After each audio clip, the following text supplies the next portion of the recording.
Welcome to Speak the Truth in Love with Clint Day from St. Simon's Island, Georgia on WCGA 1100 AM, where we do speak the truth in love based on Ephesians 4:15. In today's woke PC culture, there are many forces that want to stop free speech, especially for people of faith. Good men and women must be willing to stand up for their faith and be the salt and light to preserve our freedom. True freedom comes from faith in Jesus Christ.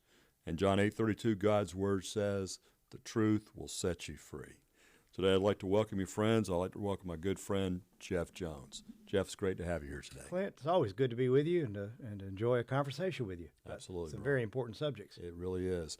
Well, today we're going to be talking about election integrity is going to be the main part of what we're going to talk about. But Jeff is a former state representative, candidate for state senate, has done a great job in our local party, leading it over the years, and is real involved with the GRA right now in our local area. And again, a former businessman that's more or less retired but still has business opportunities that he does.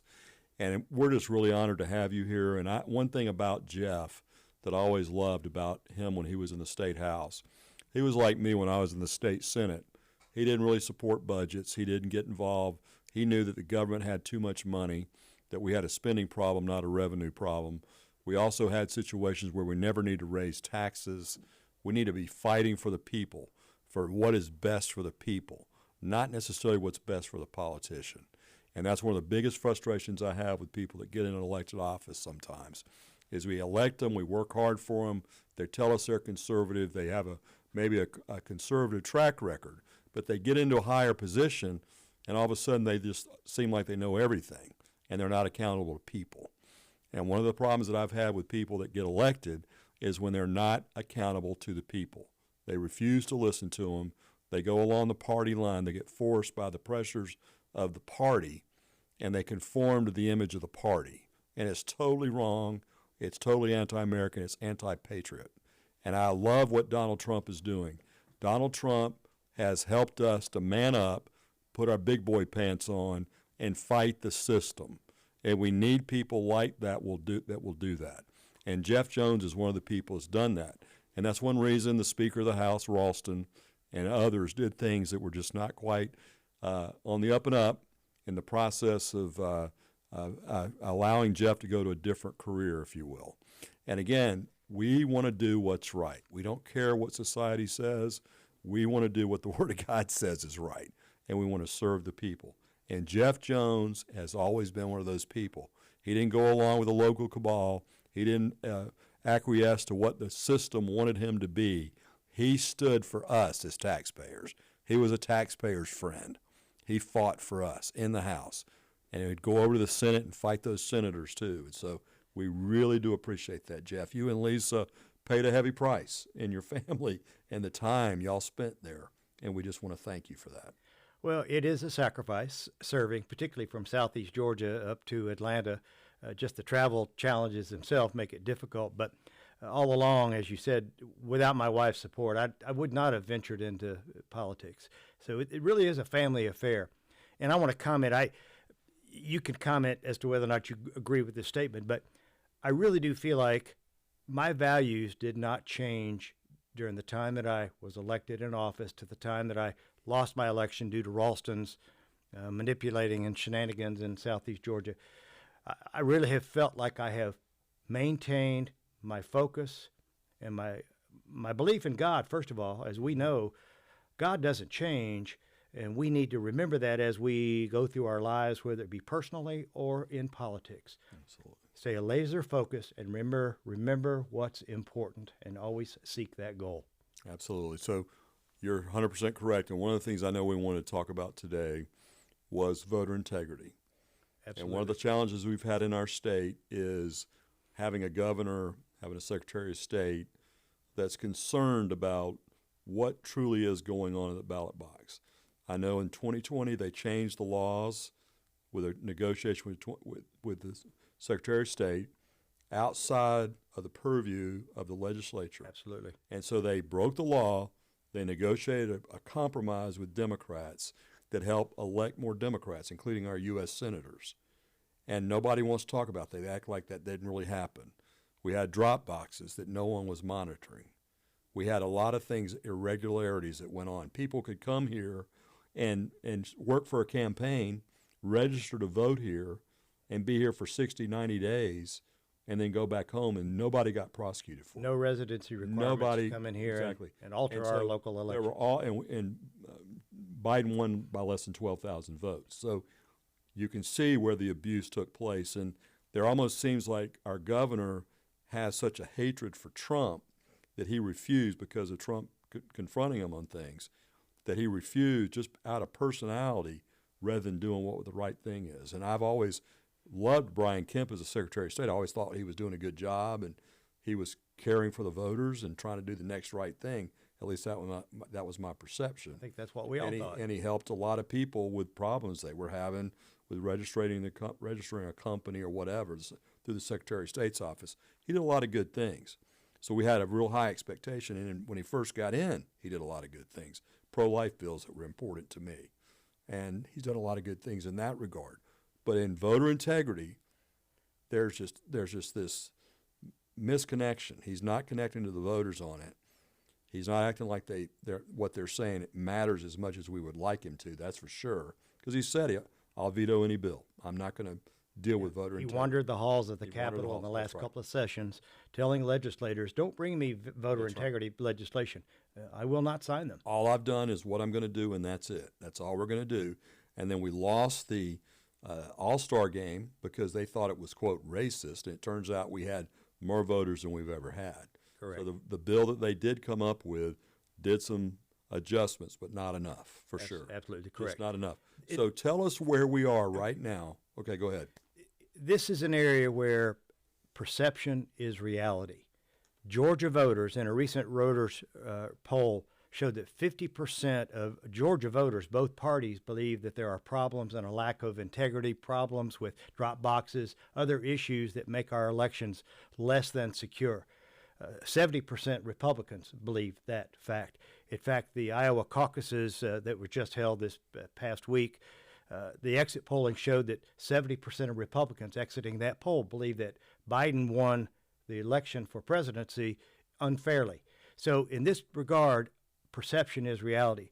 So what I believe our state leaders, from the governor, lieutenant governor, secretary of state, speaker of the House, it's incumbent upon those leaders to provide an election system that, by and large, voters feel comfortable that their votes are going to count, that, yes, there's always been fraud, and we can't stop all of it, but it's incumbent upon our leaders to provide a system that our voters feel comfortable with.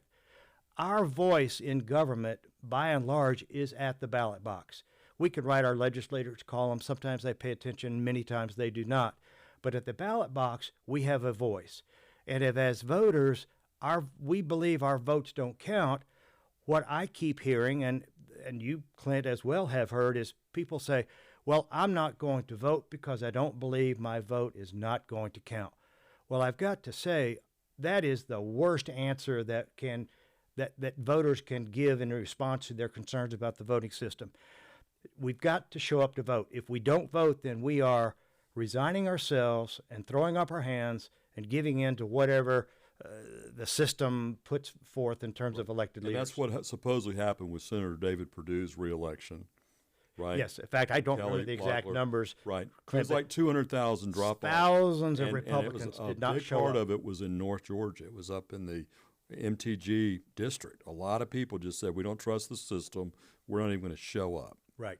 And thereby we lost those 2 Senate seats and Absolutely. totally changed the U.S. Senate. And that was not David Perdue's fault. He was blamed for running a poor campaign, but I still believe to this day David Perdue, Senator David Perdue, is an honorable man. Absolutely. I know him personally. He's a very good man. I know he and his wife personally. I think he is a good man. It was not the fault of Senator Perdue. It was the fault of Republican voters feeling like their votes weren't going to count and simply threw up their hands and just did not show up for the polls. And there were some clearly shenanigans that went on in Oh, Fulton absolutely. County, Oh, DeKalb gosh, County, and no doubt. predominantly Democrat counties where there was really misrepresentation. There's no doubt. It frustrates me, Clint, when people in the media, particularly who have a voice, look at the facts and ignore those facts the obvious shenanigans that took place with our 2020 and 2022 elections.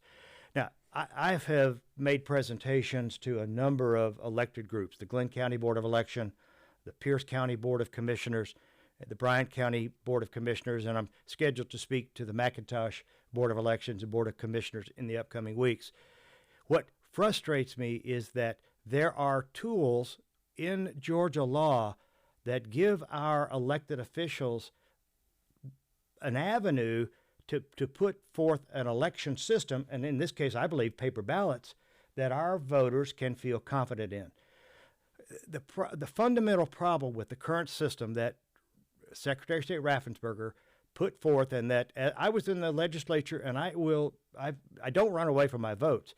I voted in favor of that system, but we were assured by Raffensperger, because there was no independent Senate or House committees that were allowed to study what was going on. In retrospect, we found out that Texas had rejected the Dominion system 2 or 3 times because of the known security vulnerabilities. But what is fundamentally wrong with the current system is that there is a QR code that is produced on the ballot after we voters go to the ballot marking device, the BMD. That document is printed out and then scanned. Well, that QR code is a computer code, and none of us can read that QR code. In fact, your smartphone QR code reader won't read that QR code. Okay. We're going to take a quick break. Absolutely. We'll come back and talk about the QR code. This is Clint Day from St. Simons Island, Georgia, WCGA. We'll be right back. Okay, we'll just go right back in. Ready? Welcome back to Speak Truth and Love with Clint Day from St. Simons Island, Georgia. I'm here today with Jeff Jones, and you were talking about the QR code.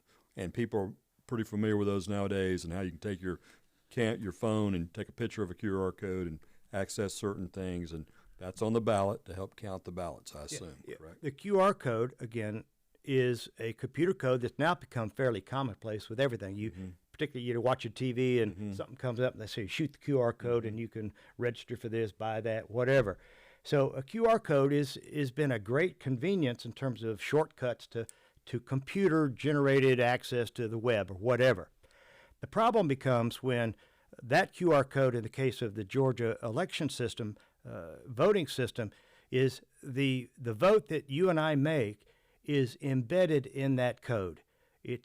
Yes, there are words that are printed on a paper that reflect supposedly what you voted, the names that you elected, but those names, that printed words, are not what the system counts as the vote.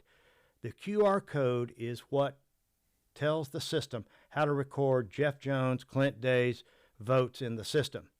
Again, a QR code is a computer code that can have embedded in it, for example, that on election night at midnight, start switching votes. Whether that happened or not, there are certainly security experts that have pointed out the significant security vulnerabilities that exist within the Dominion voting system, and particularly the QR code.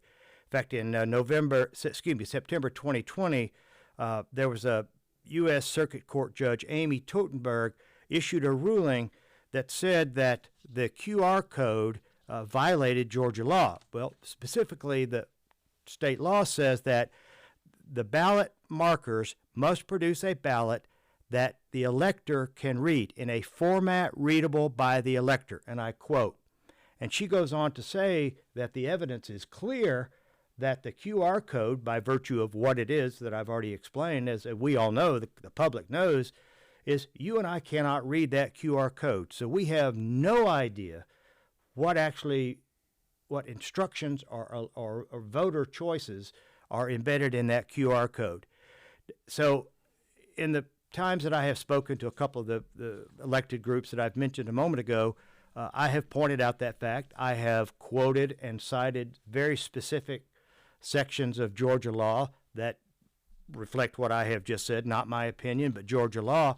And it seems that our elected officials are afraid to use provisions of Georgia law that say, for example, that if we believe, if a county believes, a county has this authority too, by the way, Clint, if a county board of elections, a board of commissions, believes that the election system that they're using has been compromised, then they have the legal right, according to Georgia code, to replace that electronic system with a paper ballot. It's there in Georgia code, very clearly spelled out. So in my presentations to these various elected bodies, I have explained to those bodies just exactly what their rights are and their obligations, I might add, to protect the citizens, their elected, their body, their folks in their communities. They have an obligation to provide, as I've said earlier, an election system that we can feel comfortable with. Exactly. Let me ask you a question then. Why are they resistant to these changes that are fairly simple to do? Well, not only simple to do, but are also spelled out in Georgia Required by law. Well, as available by law. Yeah, okay. Quite frankly, Well, if the judges said the QR codes are unconstitutional or whatever, let me two-part question there. Okay. So the judge, let me answer that question about the judge. So the plaintiff in that case did not ask for her to rule that the QR code had to be removed from Georgia's voting system. That was a shortcoming in what the plaintiffs were asking for in that case. So she has subsequently ruled and said in subsequent conversations about this that she believes that she shouldn't legislate from the bench. And I think most people agree with that. We don't want judges legislating from the bench. So what she clearly has directed is that the Georgia General Assembly, by statute, needs to remove the QR code from the ballot election system. So she has expressed anger on a number of occasions at Secretary of State Raffensperger's refusal to provide records, to open up the voting bowls, the voting rolls, and the ballot images and those kinds of things. He simply has refused to reveal those, which just makes you wonder, what is he trying to hide? If everything's on the up and up, Clint, why not reveal everything and let the chips fall where they may? So several weeks ago, she ordered that a new hearing begin on January 9th. So that began just a few days ago. And in that case, she has asked Secretary of State Raffensperger to testify about his various opinions and comments and edicts about the Georgia election system. And he has fought legally the judge from being forced to testify in these cases. Part of his defense, he says, is, I was just rendering a personal opinion. I wasn't rendering an opinion of the official office of the Secretary of State, to which most of us say, bunk. You are speaking for the Secretary of State's office as you defend this system. So it's expected, this trial is continuing to go on, it's expected to maybe end this week, but it's expected that Judge Teutenberg is going to rule that the QR code violates the Georgia Constitution. And again, hoping that her ruling will be clear enough that the Georgia General Assembly will have no choice but to take legislative action to remove the QR code from the Dominion system. Now, here's an interesting sidebar to that. Dominion has actually issued a software update that is available to the state of Georgia that would remove the QR code from the ballot marking device system. But Secretary of State Raffensperger refuses to actually institute any of the security updates, and there are a number of them that Dominion has issued. Secretary of State Raffensperger has refused to update any of the systems throughout the state with the various security updates, including removal of the QR code. Have you heard why he will not do that? He just says it doesn't need to be done. We don't have time. Doesn't need to be done. The cost is prohibitive. So here's a thought for those of you out there who know about distributed computer systems.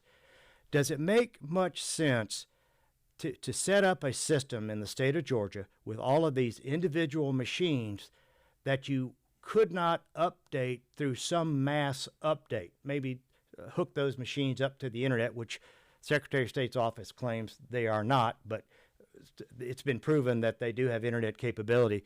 But he claims, and rightfully so, that he has no way to update all of these thousands of machines that exist out in the state of Georgia.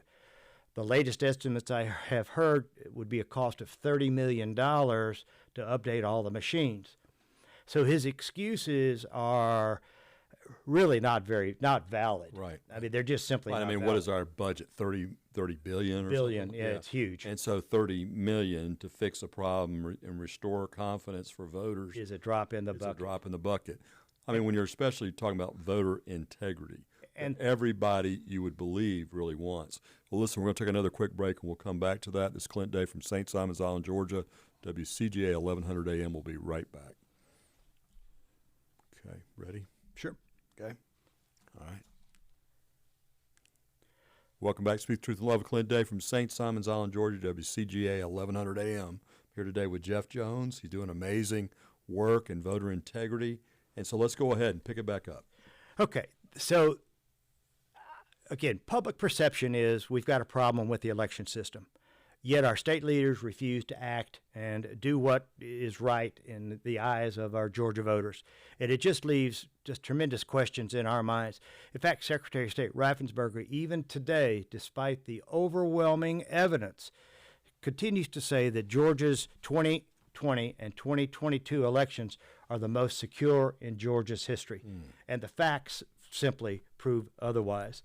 There's a gentleman who was engaged by the name of Halderman who actually did a thorough analysis of Georgia's election systems.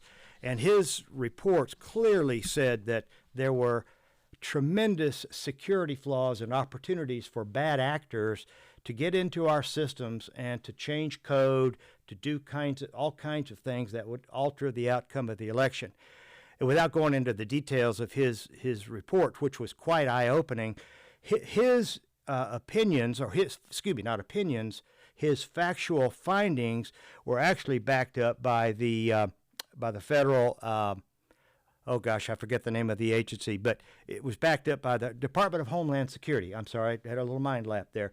The Homeland Security actually backed up and did an independent review of Halderman's results and confirmed indeed that the security vulnerabilities that Halderman pointed out do exist. Something as simple as a bad actor reaching around to the back of the machine, inserting a USB drive into the port of a machine, and that we've all heard of viruses infecting computer systems. That virus being interjected at the county level, at the precinct level, in one machine would, as all that stuff rolls up, would infect the entire system and could change the outcome of an election. My goodness. It's scary, Clint. It's just Right. really scary. I recall during our election here, and for Biden particularly, when he was running for president against Trump, of course, that we had like a breakdown of the system at like 11 o'clock at night from Fulton County. Right. Do you remember that? Oh, yeah, Can you clearly. share more Well, about what happened there? Again, I haven't looked at the specifics of that in quite some time, but there's video evidence that shows that they had a fire alarm leak or water system leak or something or other, and they told everybody to go home. And at the State Farm Arena, the election officials didn't realize there was video cameras still going on, and they were shown that they pulled boxes out from under a table with a curtain on it, and they took ballots out of that box and fed them into the machine after they had sent all of the other workers home. So that allegation was made. Secretary of State's investigators investigated, and the result from SOS's office was, oh, that was a normal procedure, nothing out of the ordinary. Everything was okay. There were no problems. So in the face of mounting evidence, clear evidence, our Secretary of State has continued to deny that problems have existed. So he wouldn't even allow those votes to be observed I'm sure the machine has a timer on of some sort to tell you when that ballot was pushed through, I would guess, right? So you yes. would know that we pushed through 10,000 ballots or whatever between 11 and 12 p.m., something like that. So, basically. And you would think they would know that information, but he So, refused to let that be looked into. Those records have been subpoenaed, and he and his office have squashed those subpoenas and simply have refused to provide the records. So that is correct, and they're called the ballot image records. I believe that's close to the terminology. So when a ballot is scanned, there's an image that's created, and it's retained as part of the backup of the system. And various parties, Voter Georgia among others, True the Vote, have subpoenaed to get those image records. Well, there are thousands of those image records that are missing. They cannot be found. One other obvious thing that happened, Clint, we opened absentee mail-in balloting pretty much wide open, no excuse. And Raffensperger was 100% send everybody an absentee. In fact, he did that without anybody's approval. Right. Sent out millions of absentee ballots, and I know we've all heard stories of 5, 6, 7 ballots showing up at an address, and so that became a live ballot actually. So, but here's an anomaly that is so obvious to anybody. By the very nature of a mail-in ballot, it is to be folded into thirds. It's an 8.5 by 11 sheet that's folded into thirds and inserted inside a security envelope. That envelope is then inserted inside a mailing envelope. Okay, so by the very definition, a mail-in ballot would be folded into thirds. There have been proven records that show that thousands of mail-in ballots were fed into the system that were not folded. They were flat sheets of paper. And in fact, sheets of paper that the election choice appeared to have been reproduced on a machine. So instead of having secure paper to make sure these ballots were actually secure and not mass-produced by some bad actors, plain paper was allowed to be used. And thousands, hundreds of thousands of mail-in ballots that had not been folded were fed into the system. And when election work, hundreds of thousands, Clint. And where are those ballots now? Who knows? I mean, all these records have mysteriously disappeared, or they're not being allowed, despite subpoenas for those records. The Secretary of State's office is refusing to allow those records to be given to people who are interested in examining the facts. I think all we want is the facts. The truth. That's right. We're going to take another quick break. This is Clint Day from St. Simon's Island, Georgia, on 1100 a.m. We'll be right back. Okay, ready? Welcome back to Speak Truth Love. Clint Day from St. Simon's Island, Georgia, on WCGA 1100 a.m. And Jeff, you're describing a situation where we just want to know the facts. We want to know where these votes went, where's the hard proof, if you will. And I know every time I go vote, I wish that I had a piece of paper that had who I voted for, the amendments I voted for, everything. I just wish I had a paper copy. Everything you go do nowadays, if you want a copy for your gas, for your clothes, whatever, for the dry cleaner, you can always get a receipt. But for whatever reason, they don't want to allow us to have a receipt of who we voted for. And I think what is that purpose? I think that's actually by rule from the Secretary of State's office. So kind of they ruled that you can't take your camera into the polling place. Take a picture of who I'm voting for. You can't take a picture of it. You ask, what are these people trying to hide if they won't allow you to walk out of the polling place with a record of how you voted? You have otherwise no record to prove that your vote was tabulated in the manner in which you at least you could go with 100 people and go vote and be able to come out and be aware this is who we voted for. Does the system in this segment of time back up who we voted for? Absolutely. Is there anything weird going on? At least give us the opportunity to keep it accountable. Full disclosure. Sure. Open records so that everybody feels comfortable, that nobody's hiding anything in the dark of night with some kind of a bad intention. I mentioned a second ago that the Secretary of State's office routinely issues rules that, let me back up, a law is passed by the General Assembly. And then the various agencies take those laws and they write rules for the actual implementation of those laws. The laws themselves don't cover every intricacy of how a law might be actually applied. But there's a rule that was written after the 2020 presidential preference primary, which is coming up, I believe, March 12th. So everybody needs to get out and vote for Trump in that presidential preference primary.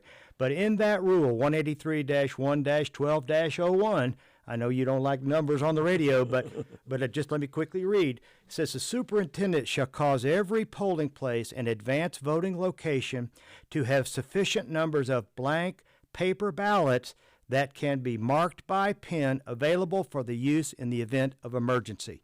So even the Secretary of State's rules recognize the need for the backup of paper ballots, an audit trail, if you will. As you said, everything you do these days, you can come away with an electronic receipt or something to prove whatever action you took. And the Secretary of State, by his own rules, allows for that fact. But yet, when it comes to now giving voters comfort and assurance in the accuracy of their votes, no, we can't do any of that stuff. It's trust me, I'll take care of you. Okay. Of course, we've heard I'm from the government here to help. Oh, you. absolutely. We can't trust that for sure. And we have plenty of examples. How, if somebody wanted to reach out to you, can they have your email address? Sure, example? absolutely. Jeff at votejeffjones.com. I'm still using that from my days of actually running. Say it again. Jeff, Jeff, at votejeffjones.com. Okay, we made it very clear what the problem is. Yes. How can we change the problem and make voter integrity a priority, force our House and Senate to deal with it, hopefully get the governor by peer pressure to sign a bill that would really bring voter integrity back? Okay, one way, I also serve on the Georgia GOP Election Confidence Task Force. And we are, there, representatives, people from around the state are on that task force. And we are pushing and promoting Senate Bill 221 that has a lot of great provisions in it that would close a lot of the loopholes. Who's the sponsor? Oh, I don't know, Clint. I'm sorry. But you can look up Senate Bill 221. But to answer your question about how you help, you contact your senator and or state representative and say, I want you to support Senate Bill 221.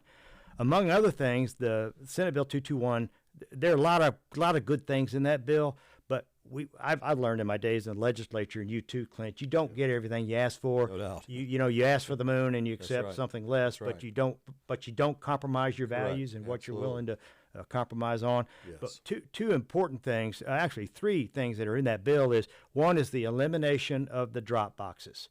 Simply cut them out.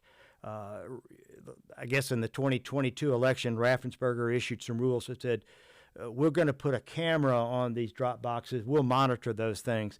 Well, it doesn't take a genius to figure out that a poll worker who has, again, a bad actor, I like that term, who is a bad actor, to simply look the other way while somebody comes in with a satchel full of ballots and shoves them in the drop box. No accountability as to where they came from or whether they're legitimate ballots. So we really need to cut out drop boxes altogether. There is no need. The drop box today, Clint, is the U.S. mail. If you want to mail in your ballot, fold that ballot up, do the proper thing, sign it, send it in, and mail it in the U.S. Post Office drop box. That's one thing. And that's how one thing they're arguing, that you do have the ability Absolutely. to have a paper ballot. That's the way the governor and others are saying that's the way you can do what you want, right? Yes. Without the QR code type thing. Oh yeah, well that's what. Well, exactly. Again, the QR code is a whole. It's on the form. Okay. The QR code is produced because those mail-in ballots are also fed into the system, Right. And a QR code is generated that is fed back in. Right. So the QR code is the ultimate bad guy in this whole thing, is because we don't know what's in the QR code. I got you. The other thing is we need to stop no excuse absentee balloting. Okay. Because if you've got a legitimate You're reason, too old, yeah, you're handicapped, whatever. You're sick, whatever. Right. Yeah, so let's take another quick break. We're going to go to one more segment. This is Clint Day from St. Simon's Island, Georgia on WCGA 1100 AM. We'll be right back. Okay, this is the last one, right? Okay. Welcome back to Speak Truth and Love with Clint Day from St. Simon's Island, Georgia on WCGA 1100 AM. I'm here today with Jeff Jones. We're going to have to wrap it up, buddy. We got about 6 minutes. All right. All right, share with us what we need to do as voters to make sure our local officials and our state officials are listening to us, and anything we can do in the near term while Raffensperger's and others give an excuse for why they can't do things. Well, again, as I said earlier, that was kind of an exasperated sigh I gave just then. Continue to contact your state representative and your senators. Just for the fact that they may not acknowledge or respond, phone calls, emails, and letters they do see them, and they do recognize that the voters have certain issues and opinions that they're expressing. So don't give up on expressing your opinion by whatever means, but to your state senator, state representative. So 221, Senate Bill 221. Senate Bill 221. The other thing is, call the governor's office. We need to bombard the governor's office with phone calls telling him we expect him to do some things to clean up the election integrity system. Now, one glimmer of hope here. The new Speaker of the House, John Burns, replaced Speaker Ralston, who passed away about a year or so ago. Speaker Burns actually spoke to the Georgia Chamber at the annual Eggs and Issues breakfast that always happens at the start of the each year's session. Speaker Burns has now said publicly that improving election confidence and passing election integrity bills is one of his priorities for the Georgia House of Representatives. Lieutenant Governor Burt Jones likes it. Obviously, he's allowed Senate Bill 221. Well, Burt Jones has been quoted as saying he has expressed serious concerns about our system. He has not, unfortunately, gone as far as saying he will fight for election integrity reform. So, Lieutenant Governor, he was a fighter before in 220, right? Yeah, but as we know, 220 was a better than nothing effort, but it was weak at best, and it got watered down as it made it through the system. So we need to pressure the Lieutenant Governor, Burt Jones, Speaker of the House, John Burns, and your elected officials and your state rep and senator, as I've said. If you don't know your state senator, state house member, you need to learn who they are. You need to go to events and pay attention to what they're doing. Pay attention to their voting record. See if their voting record backs up what they say, how they vote. And there are plenty of organizations that grade politicians to let you know how they're doing. Correct. The Secretary of State's website, it's pretty easy to go in and put your address in and find out who your representatives. You mentioned the GRA, the Georgia Republican Assembly, earlier. I'm going to touch on that briefly. We have a local chapter of that under the GRA called the Coastal Republican Assembly. We're about 55 members strong now, been in existence for about a little less than a year. And we describe ourselves, the GRA, CRA, as the conservative wing or the conscience of the Republican Party. Reagan was big on the RAs back when he was in office and alive.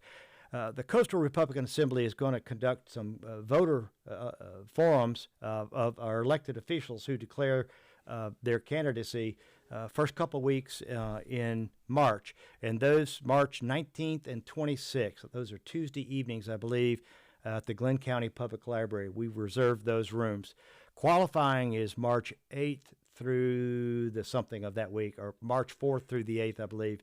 So we will all know who has declared their intent to run for various offices, state offices, county commission, coroner. Coroner actually might be an interesting race locally this year, Clint. Yes.